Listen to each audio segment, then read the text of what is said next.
Good morning my dear friends, welcome back to my channel. तो friends, flower को देखकर आप समझ ही गए होंगे कि मैं आज कौन से पौधे के बारे में आप लोग से केयर टिप्स शेयर करूंगी और इनके बारे में साथ ही साथ पूरी डिटेल में जानकारी दूंगी कैसे मिट्टी में लगाना है और कैसे इतने सारे जो है फ्लावर आपको भी चाहिए तो क्या क्या करना है ये भी साथ ही साथ बताऊँगी। तो इन पौधों को फ्रेंड्स मैंने जो है बेबी प्लांट में लेकर आई थी और बेबी प्लांट से तैयार किया है मैंने। और बेबी प्लांट मुझे मिले थे 10 रुपीज़ के। और इस समय तो आपको बेबी प्लांट शायद ही मिलेंगे नर्सरी में। तो आपको बना बनाया प्लांट इस तरह 25 से 30 रुपए में आपको नर्सरी में मिल जाएंगे। तो इस समय आप इस पौधे को ला सकते हैं। सबसे पहली और सबसे इम्पॉर्टेंट चीज़ आपको ये बताना चाहूँगी कि जब भी कोई नर्सरी से पौधे आप परचेज़ करते हैं तो उनको तुरंत लाकर रिपोर्टिंग बिल्कुल भी ना करें। मतलब नर्सरी से आप ख़रीद कर लाएँ और लाने के बाद जो है घर पर तुरंत ही किसी गमले में उसको शिफ्टिंग ना करें, मतलब रिपोर्टिंग ना करें। इससे क्या होगा फ्रेंड्स, वो पौधा जो है ख़राब हो जाएगा। और कहीं भी नर्सरी हो, कोई सी भी नर्सरी हो, जब नर्सरी से पौधे परचेज़ करते हैं तो उनको जो है आप अपने घर पर, अपने गार्डन में कम से कम 5 से 6 दिन रहने दीजिए उस वातावरण में। जब वो पौधा सर्वाइव करने लगेगा तब उसकी रिपोर्टिंग करिए, तुरंत कभी रिपोर्टिंग ना करें।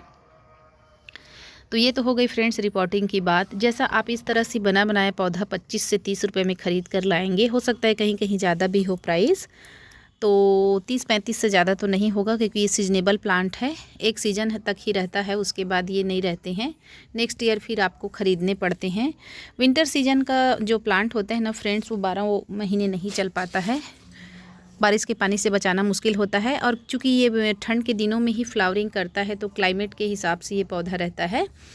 तो इसे जो है आप इस तरह से ला सकते हैं। और किस तरह के गमले में लगाना है ये भी सबसे पहले आपको बताऊंगी। तो देखिए, ये छोटे छोटे टब हैं, ये देखिए मैंने लिया है छोटा छोटा इस तरह से टब। और इसी तरह से टब वाले आकृति के जो, जैसे कि देखिए इसमें मैंने जीनिया लगाया है, इस तरह के पॉट में इनको लगाइए। चाहे तो अब इसे गमले में भी लगा सकते हैं, कोई दिक्कत नहीं होती, लेकिन मैं तो हर साल ऐसी ही पॉट में इनको लगाती हूँ क्योंकि ज़्यादा इनकी जड़ें जो है ना ज़्यादा अंदर तक नहीं जाती हैं, मतलब बड़े गहरे वाले पॉट की इसको ज़रूरत नहीं पड़ती है। तो आप इसे जो है ऐसे पॉट में लगा सकते हैं। मिट्टी कैसे बनानी है उस पर भी बात कर लेते हैं। तो इसके लिए फ्रेंड्स आप जो है ना 6 गमले तो आप ऐसी मिट्टी ले लीजिए, अपने गार्डन की मिट्टी, और उसमें 2 भाग जो है आप राइस हस्क, जो धान की भूसी आती है, उसे मिला लीजिए। और जो 1 भाग बचेगा उसमें आप जो है वर्मी कंपोस्ट, नीम की खली, सरसों की खली और एप्सम सॉल्ट, डीएपी के कुछ 2-4-10 दाने, इस तरह से आप जो है फंगीसाइड पाउडर, मतलब जितने भी आप जो है फर्टिलाइज़र डालते हैं वो सारा फर्टिलाइज़र डालकर मिक्स करके आप जो है पौधे की मिट्टी बनाइए। बहुत अच्छी मिट्टी तैयार होगी। यदि आप जो है ना एक गमला, यदि आप फर्टिलाइज़र सारे मिक्स फर्टिलाइज़र यूज़ करते हैं तो आपको बार बार इनको फर्टिलाइज़र विंटर के सीज़न में नहीं देना पड़ता, ये बहुत अच्छे से फ्लावरिंग करता है। तो देखिए कलर वैरायटी इसकी बता देती हूँ फ्रेंड्स आपको। मेरे पास तो 2 कलर ही आए हैं अभी, ये 2 कलर ही मैं लेकर आई हूँ और इसमें और भी कलर आपको मिल जाएंगे। लाइट येलो कलर भी आता है। सोच रही हूँ अगर नर्सरी विज़िट करूँगी तो उसे भी मैं लेकर आऊँगी अगर मुझे मिल जाएगा तो इस तरह से आप इसके पौधे को ला सकते हैं और अपने गार्डन में ऐड कर सकते हैं। अभी मेरे पौधों में देखिए बहुत अच्छी ब्लूमिंग स्टार्ट हुई है, सब में कलियाँ हैं। ये देखिए यहाँ कलियाँ दिख रही होंगी आपको, यहाँ भी कलियाँ हैं। इस पौधे में भी देखिए इस तरह से कली, चारों तरफ कली ही कली है। अच्छी, मतलब इसकी ग्रोथ काफ़ी अच्छी हो गई है। इसे मैंने सरसों खली, नीम खली का लिक्विड फर्टिलाइज़र अभी बीच में दिया था, उसका असर है ये। और इस तरह से मिट्टी में मिला के आपको ये पौधे को रिपोर्टिंग करना है। नर्सरी से पौधे लाने के लगभग 8 दिनों बाद ये हो गया प्रोसेस इनको लगाने का। इसकी केयर कैसी करनी है, तो कैलेंडुला के पौधे में सबसे अच्छी बात जो मुझे लगती है फ्रेंड्स वो ये है कि इसमें कीड़े नहीं लगते हैं। मेरे पौधे में अभी तक का, मुझे लगभग 5 साल हो रहा है गार्डनिंग करते, कभी भी इनमें कीड़ों का प्रकोप नहीं हुआ है। तो सबसे अच्छी बात तो यही है, जिस पौधे में कीड़े नहीं लगते उनकी देखभाल भी उतनी ज़्यादा नहीं करनी पड़ती। सिर्फ फर्टिलाइज़र को आपको ध्यान देना है, समय समय पे फर्टिलाइज़र आपको देना है। पानी भी जो है समय पे देना है, नहीं तो इसकी पत्तियाँ थोड़ी झुक जाती हैं। तो आप, विंटर का सीज़न है, मैं अपने पौधों को रोज़ रोज़ पानी नहीं दिया करती हूँ, एक दिन गैप करके देती हूँ। या फिर तो उनके गमले की मिट्टी पहले मैं चेक कर लेती हूँ कि गमले की मिट्टी सही है कि इसको पानी की ज़रूरत है कि नहीं है, तो उस हिसाब से मैं इनको जो है पानी देती हूँ। तो ये भी हो गया। अब सबसे बड़ा सवाल ये होता है कि इसे हमें रखना किस जगह पर है, कैसे जगह पर प्लेस करना है। तो आपको फ्रेंड्स ऐसे जगह पर इसे प्लेस करना है जहाँ पर लगभग 3-4 घंटे की अच्छी धूप इनको मिले, जिससे कि इसमें अच्छी ब्लूमिंग होगी और आपका पौधा जो है अच्छे से सर्वाइव भी करेगा और अच्छे से ब्लूमिंग भी करेगा। और ज़्यादा से ज़्यादा फ्लावर लेना है, उसके लिए क्या करना है तो वो भी आगे बताऊँगी। लेकिन इसको आप धूप वाली जगह पर रखेंगे ना तो बहुत अच्छी ये फ्लावरिंग करेगा। ये देखिए, मैं नज़दीक से दिखाती हूँ इसकी खूबसूरती, बहुत प्यारा है और बहुत ब्यूटीफुल से फ्लावर खिले हैं। ये देखिए, ये ऑरेंज वाला है और ये वाला देखिए, इसकी खूबसूरती का मैं क्या बयां करूँ, बहुत ही खूबसूरत है, बहुत ज़्यादा प्रीटी है। ये देखिए, ये वाला तो और बहुत सुंदर है। ये वाला बिल्कुल ऐसे लग रहा है जैसे गुलदाउदी का फ्लावर होगा। ये वाला बिल्कुल कोई देखकर ऐसा ही कहेगा कि ये गुलदाउदी के फ्लावर हैं। काफ़ी खूबसूरत है और बहुत सुंदर लग रहे हैं। तो इस पौधे को भी आप ऐड कर सकते हैं। और इस बार विंटर के मैंने बहुत सारे पौधे हैं फ्रेंड्स, जो मैंने बेबी प्लांट ही लिया है, क्योंकि बेबी प्लांट लेने का पर्पज़ ये होता है मेरा कि जब मैं बेबी प्लांट लेकर आती हूँ और जब मेरे पौधे 5 से 6 इंच के हो जाते हैं, तो जब मैं उनको रिपोर्ट करती हूँ तो अपनी बनाई हुई मिट्टी में रिपोर्ट करती हूँ तो पौधा बहुत अच्छे से सर्वाइव करता है। गार्डन में से जब हम लेकर आते हैं नर्सरी से किसी पौधे को, तो नर्सरी वाले भैया लोग तो सिर्फ मिट्टी का ही इस्तेमाल किए रहते हैं, मिट्टी और राइस हस्क का इस्तेमाल किए रहते हैं। और वो लोग बहुत सारे केमिकल जो है ना फ्लावरिंग लेने के लिए उस मिट्टी में डाले रहते हैं और उनको तुरंत लाकर जब हम रिपोर्टिंग करते हैं उसकी मिट्टी नहीं हटाते हैं, इस वजह से वो पौधा ख़राब हो जाता है।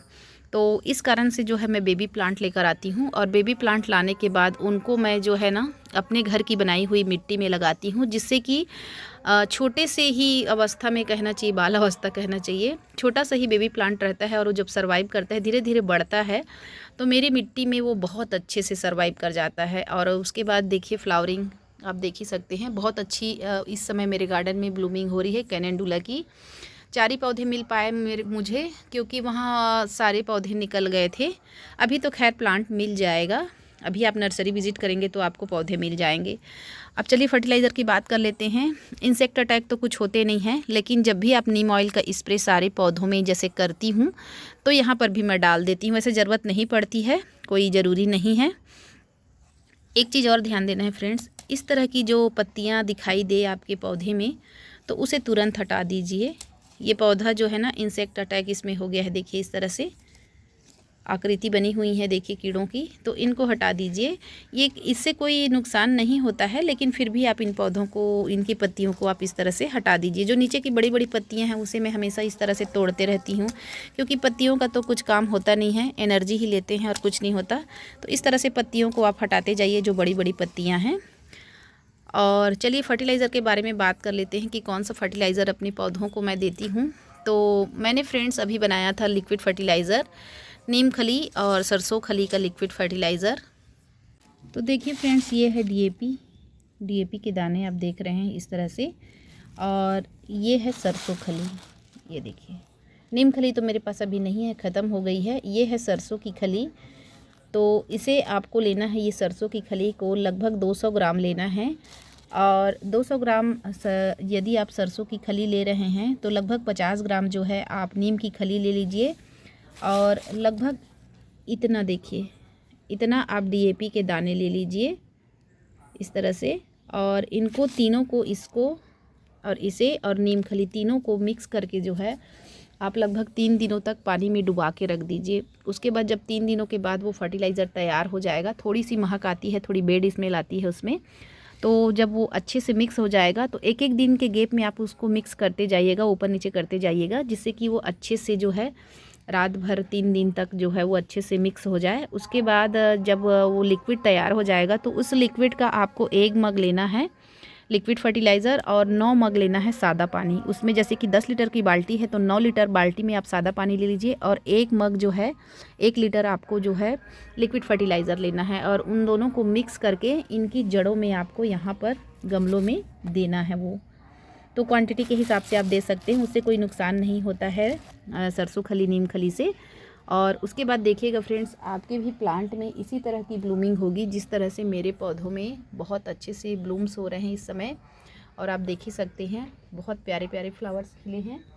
तो इस तरह से आप कैलेंडुला की जो है देखभाल कर सकते हैं और इतने खूबसूरत जो है फ्लावरिंग आप ले सकते हैं।